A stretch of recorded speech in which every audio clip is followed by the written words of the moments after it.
It is Talking Reds, Neil Atkinson. We are in association with NordVPN. If you go to nordvpn.com/TAW, you can see all sorts of wondrousness there. But more on that to come in a minute or two. Before then, I have got Mo Stewart to my right, your left, as the camera looks, and Rob Gutmann to my left, your right, as the camera looks. I don't know why I'm doing that, really. It's like old school 70s commentary. The team's X is kicking from left to right. Just remind ourselves of lefts and rights important every now and again. It's important to be on top of the detail, I think. So, without any sort of further ado, Rob, I just want you to pick me a team for Lille.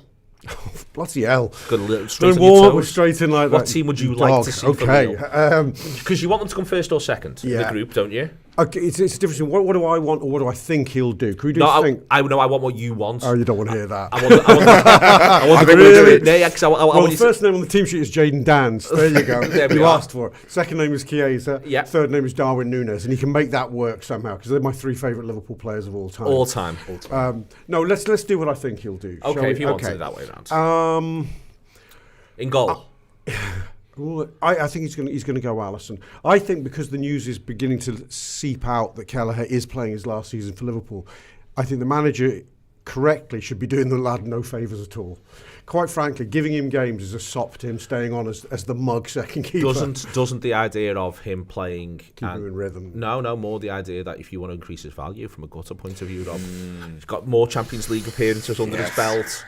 Come on, Rob, let's think really big picture. You just think the one thing that he doesn't have. Yeah, I think the keeper could do with some. Alisson, the keeper, could do with some games. That's what I think as well. And rhythm, and I think if there's a rest, maybe it's. I think all the resting is next week in Eindhoven potentially. If we get the job done tonight, then that could become as near as damn it a dead rubber next week, and that's what we do. So okay, so the keeper is Alisson, and I think Trent will be rested. I think Connor Bradley will play tonight. I don't know a left back. I don't know who the first choice left back is, but he'll play. Whoever he decides the first choice left back will play. It'll probably be Andy Robertson. I think Van Dijk will play. I think Kwanzaa will play alongside him. Do you? Yeah, I do. It's the reason why I don't. I know you don't. You think it looks like Endo or something. No, I would like it to be Endo. I think it will be Kanate.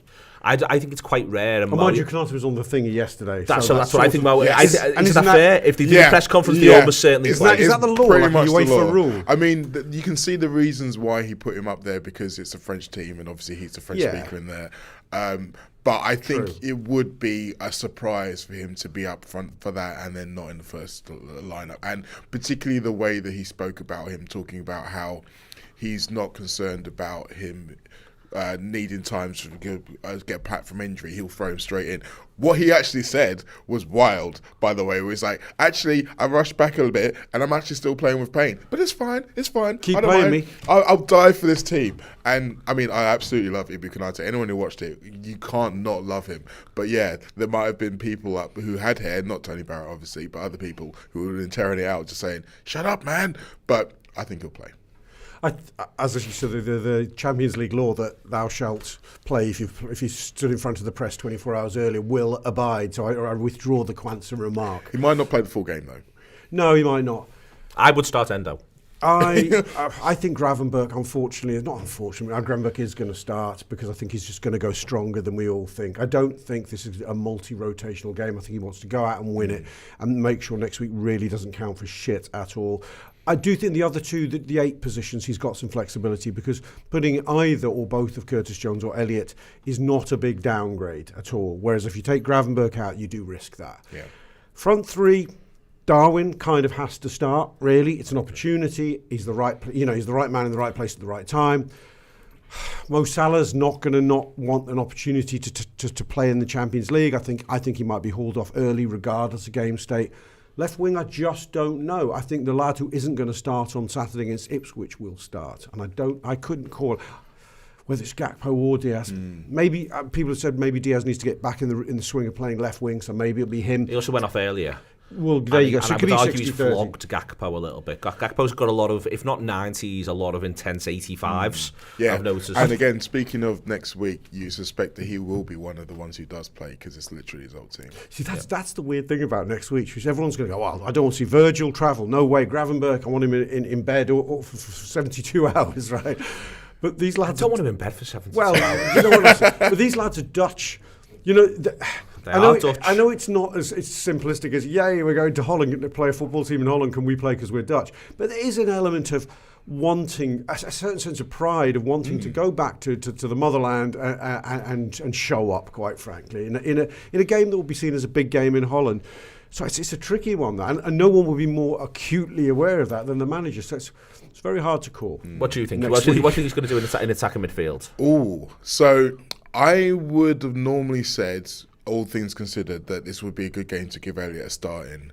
The one time where it gave me pause was, well, two things really. One, when he was asked about the way Lille play, and he mentioned high pressing and intense pressing a couple of times. And to be honest, when we were at the open training session, normally we don't get to see them do anything of any importance. It's just the running around, the fitness bit. But we did see them do a bit of shape, and it was the one team was building from the back and the other team was pressing onto them. So it's clear that he thinks that having that intense press is important for this game. Who was the team attacking and who was the team pressing? So I have to go back and rewatch my footage to be sure. But sorry, I wasn't paying full attention to all of those things. It was rated. But anyway, the point is that if you think about who are the keen pressers in this team, then it's Jones and Szoboszlai over Elliott. And Elliott himself has been speaking about the fact that that's something that he feels he needs to improve on. So that might necessarily be a mark against him. I would still start him in this game anyway. I think where we are in the squad and where he is as a personality, I think what you want to be able to do is say, you did well coming off the bench, you helped us win that game, your reward is a start in this game. I think that you can do those things in this game without it feeling like you're compromising the ultimate result. Because I do think that this is a game that Liverpool want to win, not just because it's a home game, but because Lille have turned over good sides. Yeah, let's go Madrid, Real Madrid. And you want to be able to continue to say, okay, well, look, this team haven't lost since September. They're on a 21-match winning streak. They beat Real Madrid, they beat Atletico Madrid, but we still beat them. So anyone who thinks that we're out of form, forget about it. We're still as good as we ever were. And I think they also want to come first or second. Yeah, I think it's interesting the manager spoke yesterday. He did. I thought he was playing a little cute on. You just want to be in the 8. If you're first or second, well, you've got the guaranteed second leg at home. Can I just say, Ibu contradicted him by going, Yeah. we want to finish top. And the manager goes, it's irrelevant. It's relevant. No, but I think that the manager and Ibu can think different things. Yeah. I think that there's a bit Managers lie, though. I think managers are likely to do that, but I think there's also a thing with the players where I do feel a little bit, with the group, even the manager himself when he talked yesterday about, if it's finals, you beat Real Madrid, there's a party, these lads 5 minutes later you wouldn't even have known. No. I think there's a bit of a thing where they are running their own culture a little bit, and I don't mean that as a criticism, I mean that as a strength. I think it's something that was bequeathed to this manager by the previous manager. They are, I remember when the previous manager in 1920, when they kept winning 2-1, and he was coming out saying, to be honest, that took a draw, but they decided that they weren't going to. I think there is a thing, Mo, isn't there, with them, and I thought it came through a little bit with Ibu, that, I think that there's times where there's been so not that many terrible Liverpool managers. There's been one terrible Liverpool manager who, when Liverpool didn't win, would act as though they were them and not. Whereas what I liked with Klopp was when Klopp acted like they were them,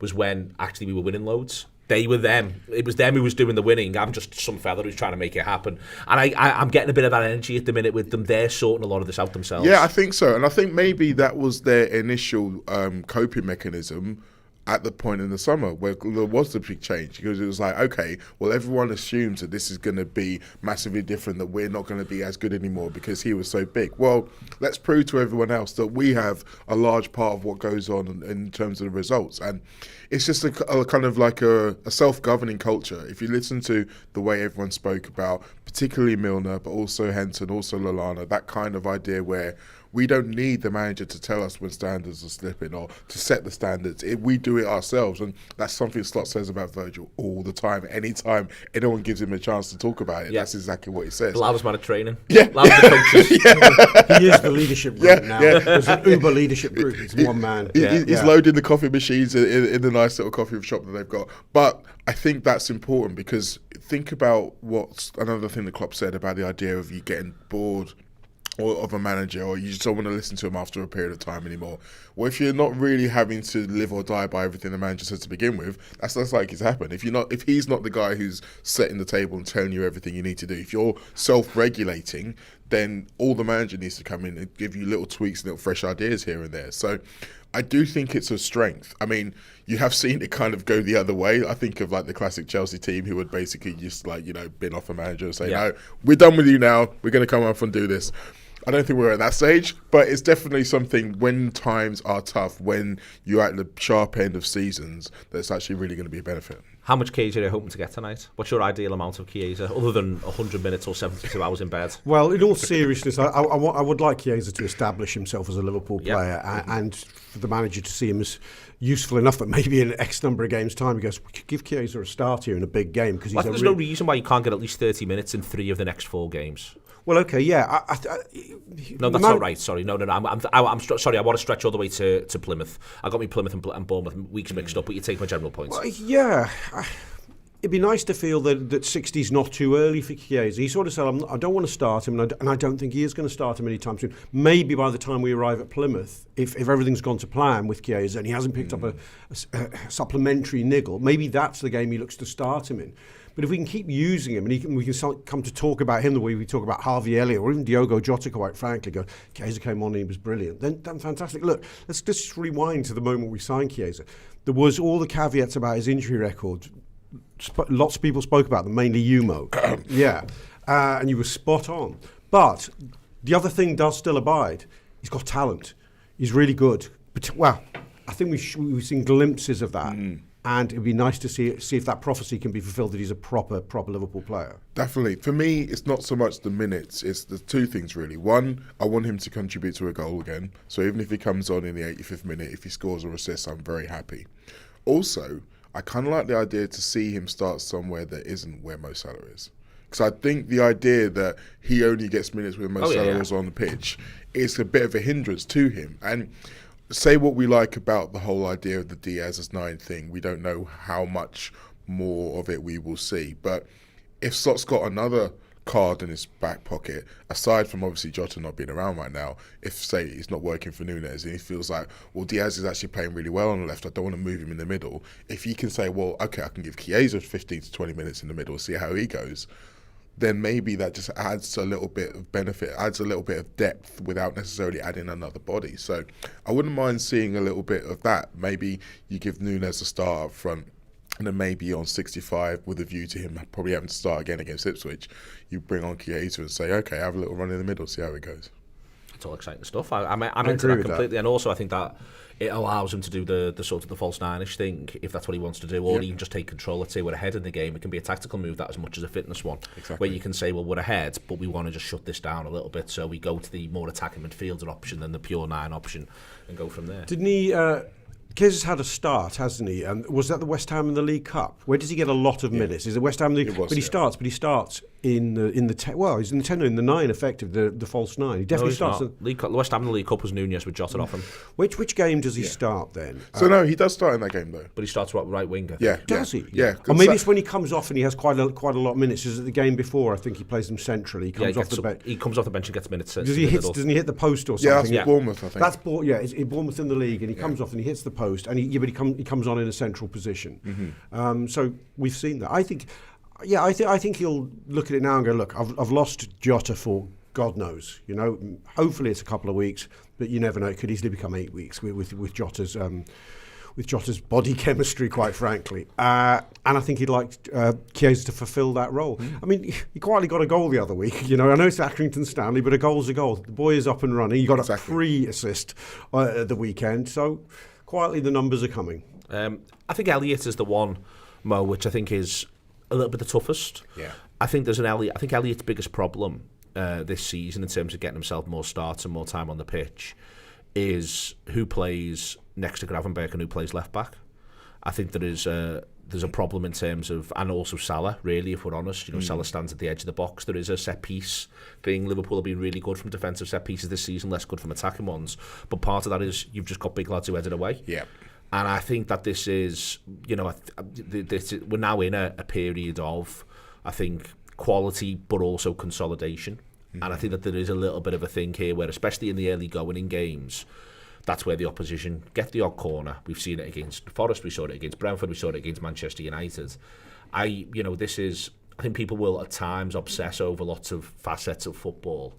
but part of, for instance, the Manchester City side that does the treble, one of the things that you see about them is they're all 6'2". Yeah, and I mean, we can say what you like about Alexis McAllister. He's been able to find a way to be a threat in the air. We've seen him score headers, we've seen him get flick-ons in both boxes and actually make more of his height than he has done. Near post headers as well. Yeah. He's nearly scored about 3 this season. Exactly.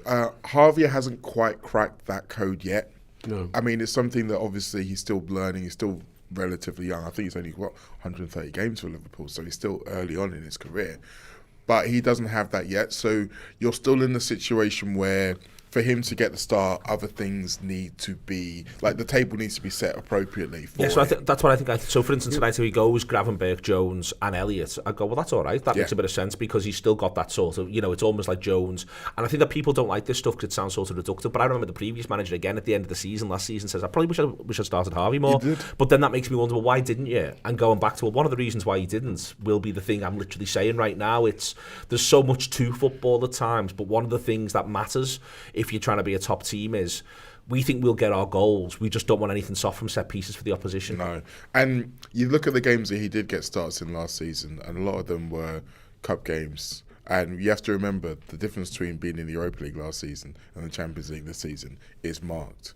And I think that it was a lot easier, particularly early on in the season where everyone was feeling each other out. There was lots of new midfielders, so no one had set the real pecking order. So it's easier for Klopp to say, well, okay, well, let me see these two, let me see these two, let me see these three, let me see this combination. So you're easier to find your starts. But then once you get to the second half of the season, you want to be more sure. You want to say, okay, well, this is my A plan, this is my B plan for a change if I need it, and then this is my C plan if I need to rest a few. And at the moment, Harvey hasn't really been able to do enough on the pitch to be able to say, well, okay, well, this is where he slots in, to use the pun. But I think that he will have taken a lot from that little cameo against Brentford because obviously he got the assist, but it's more than that. I think impetus is what he brought to the game. And I think Harvey hates the idea of being an impact substitute. You know he does. But having a role in the team, or having a role in the squad is better than not having a role at all. And you've got to kind of build from there, really. I think we can overplay the height thing as well. I mean, because as the game closes out against Brentford, we don't bring a lot of giants on. Oh, I suppose we bring Darwin. Well, anyway, my point was going to be, if we're going to be reductive about it, if you've got Darwin Núñez in the team, that's one more very big fella you've got. Does it allow you a quotient reduction in the short? No, but also you've got Cody Gakpo playing left wing, and Diaz is good in the air. Oh, sure, yeah, but what about when you've got Jota on the pitch? Jota's good in the air. I know he's good in the air, but I mean, but not necessarily defending a set piece. No, but I'd back Jota to defend a set piece over Elliott. Yeah, I don't think you leave Harvey Elliott out because of set pieces. I think it becomes I'm not saying it's the sole reason. I'm saying it's a facet of the reason, and I think also you end up in a situation where your left back's not particularly big, your left-sided central midfielder's not particularly big, and this lad's not particularly big versus Jones. If you bring in Darwin Núñez, my point is it gives you a little bit more slack to bring in. But it depends who else. Yeah. If you take out another 6'4" fella, I agree. So no, you're right. The height doesn't always determine these things. So I was doing some research before the Brentford game in terms of stats because obviously aerial duels is something they're good at. They won more than anyone else in the league. The guy with the best percentage in terms of duels won for Liverpool is actually Tsimikas, which shocked me. Really? Yes. I mean, do you know what? I do wonder. I think if you've got a plan to take on Liverpool, the one place you want to target is the back post and the left back, quite frankly. Because a lot of goals we've conceded have been mainly Andy Robertson being overpowered at the back post. I think maybe once Costas, but maybe he's winning more of. I think those dual statistics will reflect the fact that he's being targeted and he's doing quite well. No, I think you're right because I do remember early on in his career it was something. And Brentford was one of the teams who did it, who would pretty much from the kickoff. So every time. The point I think this discussion might be a bit pointless because we've got the best record of defending set pieces, and that's my point. My point is that part of why he might not want to upset that apple cart. No, you're right. He's got in the chat there because he feels as though at the minute that stuff works. Yeah. The lads attack the ball really, really well. Do we want to bring someone in who might attack the ball less well for a variety of reasons? And I'm just saying it's one facet of this. Just a facet, and also, I think you can carry you're carrying Salah quite consistently, but he goes to the edge of the box. I think you can look at a couple of others and say, well, we can handle that. You just don't want to end up with 6 lads who are under 5'9". No, exactly. And so I'm doing a piece in the next couple of days where I'm looking at a transfer target for Liverpool, and love Angelo Stiller at Stuttgart, but I just think about, could we have a midfield of Stiller, McAllister and Elliott? And I just think, I don't think we could. And that becomes a part of the consideration for it. So these things, they may not necessarily be the most important thing, but they are on the chart of priorities. I do think broadly as well, sometimes in a midfield battle, another unit doesn't go amiss, does he? You could do with... and also Szoboszlai covers ground so brilliantly as well, and that's a big part of this. Jones is a good runner. It's interesting to me that Jones feels like he's got a big 65 in him before he begins to sort of tail off a little bit in terms of putting himself about, but that helps. I actually think Ellie gets around the pitch really, really well. Yeah, but to your point, he's not a unit. No, I mean, there are times where even McAllister, maybe when he wasn't on his best form earlier in the season, I could see a midfield with Jones and Szoboszlai and Gravenberch, and they're all over 6 foot, and going, well, that could maybe away at Arsenal or something. You go, that's much more press resistant, and horses for courses. But McAllister's form's got better and better and better, so you forgive him all but I think he also grows into games, McAllister. Yes, I think part of that is the physical aspect. Yeah, I think he needs often to takes 20 minutes, works it all out, and then suddenly he's first to everything. You're thinking, well, that wasn't there 10 minutes ago, but thank God it's there now. And there's a difference sometimes between strength and stamina. Yeah. And I think having stamina is not just about physical attributes, but it's about mental.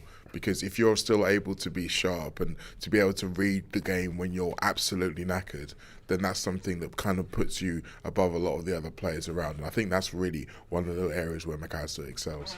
Okay. Want to just quickly thank NordVPN for supporting this edition of Talking Reds, as they have done for an extended period of time now. If you go to nordvpn.com/TAW, there you can find loads of reasons to sign up to NordVPN. You can watch television from all over the world. Currently, if you sign up through that link, you get free time off as well. You get loads and loads of internet protections. And it also literally operates as a VPN. At the moment, Liverpool are lined up to play football matches at 3 p.m. For reasons that I just think I'm really struggling with. And it may well be that elsewhere on the globe, that sort of viewing experience is easier. Who is to say? Who is to say in this globalised universe in which we live, whether or not that is the case? However, if you go to nordvpn.com/TAW, you may find yourself in a position where you can circumvent what we can call, I would say, outdated conventions of contemporary football. Or the man, if that's also one of the things that you're up against in your life. And Jeff Stelling. The man. Well, I mean, Jeff's I'm not saying no longer with us. That's not the case. Jeff is still with us, but he's no longer doing that show. Yes, but he's no longer doing that show. But I'm just merely saying that some people might be of the opinion that Bournemouth versus Liverpool could be the greatest game of association football in the last 10 years. And yet some people, those big wigs at the television companies, have decided not to move it for TV purposes. And this one's always worth remembering when then people then also moan about kick-off times. Yeah. Is that Bournemouth versus Liverpool, whilst it would inconvenience Liverpool's travelling contingent, really should be a match that is on the television, and it just should be for the viewers. But anyway, that doesn't matter. Side issue to everything that I've just discussed with reference to NordVPN. If you go to nordvpn.com/TAW, you will see everything that you need to see there, and we shall move ourselves along. I want to begin to have a little think. What did you think of the scoreline? Ipswich Town 0, Manchester City 6. I didn't like it, Neil. I was against it, Rob. I was against. Violently against it. I'm a big fan of the team you're about to play next taking a beating just before you play them, because I believe in the tenderisation philosophy of football. I mean, sometimes people go, oh yeah, but they're going to be like a wounded animal. Ipswich, like Man United, couldn't have been in worse form when we played them, and it didn't work for us on that day. I wanted Ipswich to not gain any great confidence and think we could be better against the top teams. I didn't want them to get any of those vibes. At the same time, I'm very, very against Man City getting any sense of themselves. I'm also against we just got whacked, it doesn't happen again, boys. There's a bit of that too. I'm all for Ipswich. We couldn't have done any more, but it's still finished. Ipswich Town 0, Manchester City 2 or 3. I'm not into that doesn't happen again, lads. Let's all batten down the hatches. 2-0 would have been fine. That's my position on this. 2-0 where it feels as Manchester City are much better, but no one feels embarrassed. Professional footballers have their pride. They are good people, and they will not want that to happen again. I was not overly concerned with the Ipswich impact in this sense, because Southampton aside, it's our most winnable home game of the season without wanting to tempt fate. And really, if we don't, we just have to look at ourselves really in the face and go, what the fuck? Yeah, what the absolutely. actual fuck? It's a zero excuse situation.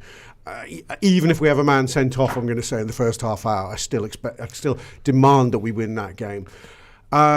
long run, I want City to stay flaky and not regain a sense of themselves. I don't think this suddenly re-establishes them as a force in British football, but it doesn't help. Well, why are you not up for the idea that they are flying when they go to the Emirates? Yeah, don't worry, that was at the back of my mind too. But don't we play them the week afterwards? We play them 3 weeks after. Oh, is it 3 weeks? Oh, no, Yeah. we want them fly. Actually, yes, so maybe we do want a sense of themselves. The thing is, I rescind. between now and then, they've got PSG and Chelsea, though. Yeah. So I think that if they could get to the Emirates and they're flying, that means that they've gone through 3 tests. So then suddenly they are a little bit more like themselves. So I'm all right. Like, I think with City, will be technically the 3rd time that people have said, "Oh, are they back now?" Because they said it when they beat Forest, and they weren't. They said it when they beat Leicester, and they weren't. So I don't think necessarily that City are back. I think you can say Phil Foden looks back, which is in itself a bit of a danger. But I'm not necessarily yet ready to say, "Oh God, here we go. We're gonna have to keep an eye on our lead because he's looking at us." Oh no, that is literally the maths does not let that stack up and won't let it stack up anytime soon. On the Ipswich side, I take your point about the whole idea of them saying we need to shut it down. We're not going to get embarrassed again. I do think there's a world in which that works in our favour though, because for example, if Liverpool get 2 goals early in the first half hour, then suddenly they're thinking, well, we absolutely don't want another beating. So they're going to be less likely to try and attack. So if they had just got a good result against Man City and then maybe they went a goal down early, they would think, well, okay, we can still get back into this. Whereas if they're 2-0 down on half an hour, they're thinking, we just need to get to 90 minutes now. We can't lose any more on goal difference. We just need to get out of town. So if we do able to break the game open early, then we can maybe have, touch wood, a rather easy afternoon. That's I think that's all very, very fair. Are you also though up for the idea of City going to the Emirates and oh yeah.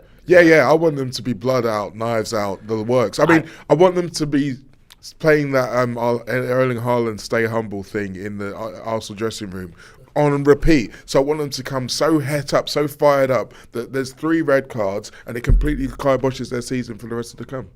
I'm into that. I was thinking City race into a 5-0 lead and Arsenal pull it back to 5-3 and everyone's a bit confused at the end, but we've got the result we need. Do you know what I mean? City haven't quite regained their sense of self because they've shipped 3 in the second half. We're more than an additional game away. The one that's really entertaining next weekend is Arsenal go to Molineux. And are you holding hope? Are you? Oh no, because Wolves have conceded 19 goals from set pieces this season. Christ's sake! I mean, it's like every time they play a football match, they concede a goal from a set piece, and they've only played Arsenal once. So I'm like hugely entertained by how many goals from set piece. Gabriel's going to get a hat trick. Get him in your fantasy team. Casting him. Is that still in January? Yes. Okay, so there's also the narrative of Arsenal potentially trying to buy Cunha. So there's a world in which he's like... He just signed a new contract. I don't think he has he? I thought... There was talk earlier in the season that he was going to or did. Oh, he hasn't yet. Not yet. In fact, yes, reading the aggregator stuff yesterday, he hasn't yet, despite being about to, I believe. Murillo has at Forest. Yes, that's been agreed on. Sorry, just keeping tabs. No. Also little. Who? Murillo. Yeah, he's not great. Oh, he's little. He's wee. Oh, that's okay. You don't want him then. No, he's very wee for the centre half. I actually feel Real Madrid are going to spunk loads of money on him, so it'll be interesting to see how long he does stay at Forest because they could still do that. They might need a centre half if they're getting a new right back. Yes. So we're not holding I think Real Madrid might spunk a load of money on an Arsenal centre back. If we're just going to be chatty. Oh yes. I'm into that a lot more actually. That's worth bearing in mind, isn't it? Yeah. Just any one of those. I can't tell them apart. They're in the same level. Those boys. Just buy them both. Well, there we go. Yeah, there you go. That'd be that sorted out. Yeah, job lot. Excellent stuff. Just one man's opinion. Yeah, what? Real Madrid, why not? That would be the nice twist. Don't have Trent, have one of them. Have both. There we go. And what are the people saying to us, Neil? They're saying lots of things to us, really. Someone's reminded us that Ipswich at home is the next league game. It is, yes, we know that. But, you know... It's good to know. Bournemouth is remarkably exciting. I don't know if you've seen Bournemouth play football, but they're just fucking brilliant at it. So, you know, that will be a lot of fun. Someone else wants us to go the strongest lineup tonight and then make changes once we're in front. That I always like in theory, but it never seems to quite happen as I'd like in practice, as it sort of wears on. Someone else asks about Jayden Dan's on loan. Or would we be better keeping him? Keep him, especially with Jots' injury. Someone else has asked about if Salah's input and output has dropped off dramatically over the last 4 games. Discuss. He's put that in caps. Discuss. Were we discussing this before we came on air or on air? I can't remember. No, just before we came on. So yeah, if it's dropped off dramatically, I don't think it's dropped off dramatically. I espoused the view that in recent seasons, I don't think he's been as good second half of seasons as first half of seasons, and I think it's like if I'm right, it's likely to be an energy thing more than anything else, and I think we should manage his minutes quite a bit more. I'd stop short of saying send him to the Bahamas for 2 weeks, but I'd like to see us try and refresh him. He's so important to our season. I think he'd prefer to be in Nepal than the Bahamas. Nice little meditation. Well, you and him can discuss exactly where, but I'm resting him. So you would rest him tonight? Yeah, I mean, I might rest him tonight. Ipswich, PSV Eindhoven, and have him bouncing into Bournemouth, because I don't think he's a player. I'm only half joking here, because I don't think he's a player that gets out of rhythm necessarily. Mo can get himself in and out of rhythm within a game. You can go, what the fuck's Mo done today? Oh, he's just got better in the last 5 minutes. Oh, he's just scored 2 goals. That is the modern Mo Salah, and I think the fresher you keep this Mo Salah, and respect the fact that he may be a genius, but he's still not a 24-year-old genius, the more we'll get out of him for longer. I think the interesting thing for me is that we've heard so much more this season about how Salah is a team player. Ibu mentioned it again in recent interviews, talk about how much he's not only a professional, but how much he wants to be the leader and how much he wants to be able to do things for the team. Well, you can sell him the idea of saying that the best thing for the team is for you to be rested. Now, one of the best things for the team is for us to get Kaza up and running. So maybe there is a world where you say, look, we know what you think you are. We know you think you are the marathon man who can do everything and do everything. We know that you're trying to prove that you're still as good physically to get this new contract. But let's think of the bigger picture here. We want you to be fit, firing, and doing your very best for this game, for this game, for this game. That's where we need peak Mo Salah. So why don't we do everything we can to make sure that you are in position in that game, in that game, in that game. In terms of his drop-off, I still think 4 games isn't really enough to definitely say, okay, well, we're seeing what we saw previously. But I would be keeping an eye on it, absolutely. For me, there's just a couple of natural opportunities. I think PSV is one where he can miss out a week. If they decided just to do it for the Tottenham second leg of the League Cup, I wouldn't go, that's insane. I'd sort of roll with that. You can make a strong argument to do it for Plymouth. I don't even think he goes to Plymouth. I don't think the South Coast is his business. I want him to go to Goodison Park. On that Saturday and just stay at Goodison Park until Wednesday. Just stare them out. Yeah, just sit at Goodison Park. That's what I want, but that's just one man's. I mean, if he went to Goodison Park now, I'd be up for that as well. I think I want him at Bournemouth. Straight from Bournemouth straight to Goodison. I think you play him in the league and the important Champions League games. That's what I do. I mean, everyone jokes about the fact that Mo goes. You can all say that, but I'm fucking playing, so shut up, right? There is that element to his personality. But by the same token, he's abstained himself from Egypt quite a lot in the last year, I would say, and with the assistance of his manager. I don't think Mo's stupid, and I think he might be beginning to realise. Mo Salah needs to win this Ballon d'Or like no man has ever needed anything more in his life, right? What Mo Salah doesn't need is a shitty injury now that takes him out of the play for 4 to 6 weeks. Because this is the problem with Salah's Ballon d'Or contributions, because that he's always at his best at the period where it really doesn't matter. Because from September to December, it's basically already decided. It's who won things in May, June, July and August. If there's a summer tournament or if there's the big leagues and Champions League, that's what gets you in that conversation. So being at your best between September and December is kind of irrelevant. He needs to be able to say, no, I've put down 12 consistent months and there's no summer tournament this year. So winning tough for Liverpool around May is going to be the clincher for that. And in order for him to do that, he needs to be at his best in the big games. I want to see the best of Mo Salah we've seen this season in the business end of the Champions League in the season. It still slightly scars me that in the season where we came within an ace of a quadruple, he just wasn't. It's not his fault, but he wasn't the best Mo Salah. Certainly not the best we've seen. He thinks he scores the goal that wins Liverpool the league. Yeah, he does. I don't care. He still doesn't play that well. I mean, obviously, there's a comparison with the fact that he plays in the autumn the best football of his life and some of the best football we've ever seen in a Liverpool shirt by anyone ever, including 2 of the greatest goals ever scored in a Liverpool shirt by anyone ever. But there's a dip in that last 8 weeks. His confidence goes slightly. He doesn't score as many goals. I have a different theory on that one. I think that he's not as good as he was. I think that the move to put Mane centre forward does not help Salah. No, possibly. And I think that that's something which, if there is a thing about that season, one of the things that I sort of hold on to is that I do sometimes wonder whether or not the determination to keep Mane on the pitch and have Diaz on the pitch undoes Salah, and it knocks Jota out of rhythm. But Jota hadn't scored a goal for a while. But we can look back on 21-22 another time at length. And we will. Quite the journey that season. Yeah. Quite the journey indeed. Thank you very much to NordVPN. Thank you very much to Mo and to Rob, Patrick and Jordan as well for holding the whole ship together as it goes on. And your comments. Someone asked about Rob Scarf, whether or not he's keeping his throat warm and ready to do gutter. We're going to go and do gutter right now. That's what he's doing it for. That's the purpose. That's the purpose of the scarf. That and pretension. See you later on. It is the Anfield Wrap after all. Happy birthday to Phil Thompson.